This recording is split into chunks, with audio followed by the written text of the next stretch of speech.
So I found these AMX ones for £75 on sale, and initially when they released I didn't grab them because I just thought they were too much money, and have quite a few pairs of AMX ones anyway, so it's not really that I need another pair. But as I'm kind of sort of reviewing trainers, so I thought I'd pick this up just to sort of see what it's like.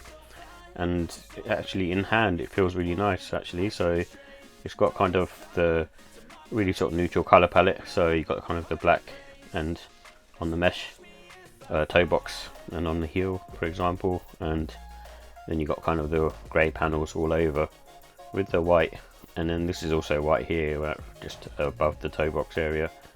And it's a clean sneaker actually, and it's one of those ones that's sort of easy to wear. And I also like the kind of dragon on the back as well, so that's on both heels, which is a really cool looking trainer in that respect. And then I also have gold here.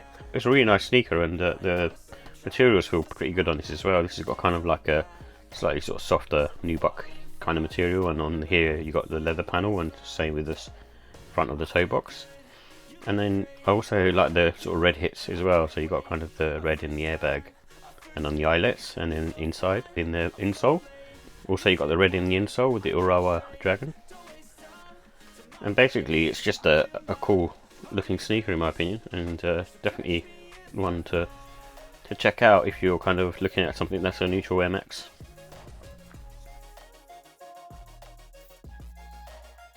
So here are the details for the Nike MX1 Urawa. It comes in a pure platinum, white, black and sport red and something white colourway. So the sport red is just basically on the eyelets. And it has a EVA cupsole with a heel in the airbag. And it's basically made up of mesh uppers, leather and synthetic materials. And the price is £145. So in terms of comfort and sizing, this is like any other Air Max really, so it's got a kind of medium to firm sole, and basically the way the trainer is, there's nothing special about it. Even if it's like, this is a slightly more sort of premium collab version, there isn't anything kind of too different to a regular Air Max in terms of comfortability. And basically because they've got like a slightly elevated heel, they can get sort of fatiguing after a while, and also the sole does feel a bit harder than other more recent silhouettes, so do be wary of that.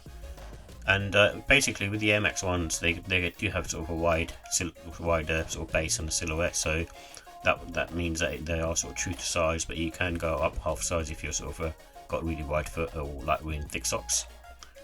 And I would say with the Air Max ones, the sole isn't very good for like wet conditions in my opinion, so just be wary of that. You can sort of slip around a bit if you're not careful, especially with a lot of wet on the streets. So in terms of the look and style, it's a classic and timeless design, and with this particular pair, it's basically with the kind of hints of the dragon and the black colour and just a grey and white. It is really kind of sort of simple sort of colour blockings. And this is another one sort of just wearing sort of spring summertime really. It's not really a shoe for sort of autumn winter time in my opinion.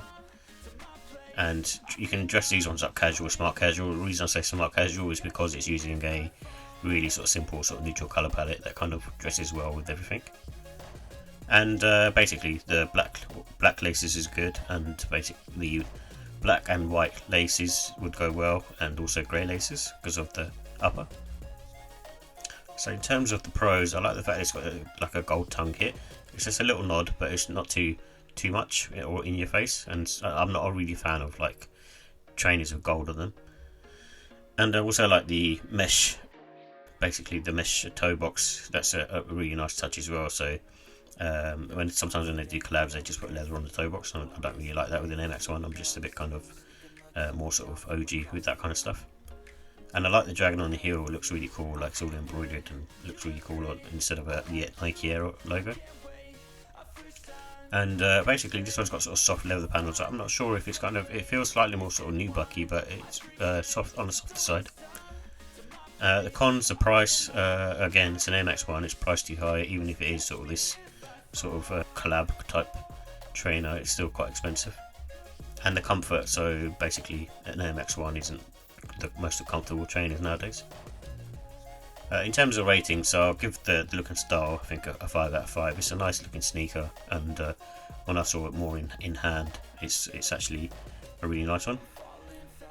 In terms of comfort, it's a 3, so it's just standard stuff really. And the quality, I give it a 4 out of 5. It's just the materials aren't amazing, but they are very good.